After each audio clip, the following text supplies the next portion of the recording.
Derdimin üstüne dert getirir geceler, sevincimi emden alıp bitirir geceler. Oturup düşünüp hayal eləyirəm tek tenha, gide gide ömrümü tez bitirir geceler. Oturup düşünüp hayal eləyirəm tek tenha, gide gide ömrümü tez bitirir geceler.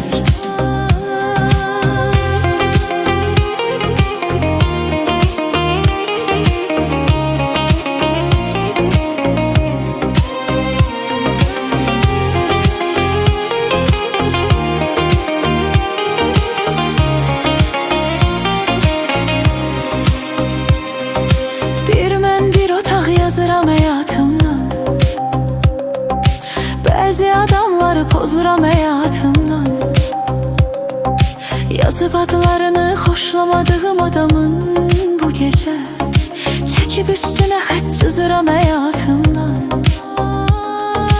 Yazıb adlarını xoşlamadığım adamın bu gecə, çəkib üstünə xət cızıram həyatımdan. Derdimin üstüne dert getirir geceler, sevincimi emden alıp bitirir geceler. Oturup düşünüp hayal eləyirəm tek tenha, gide gide ömrümü tez bitirir geceler.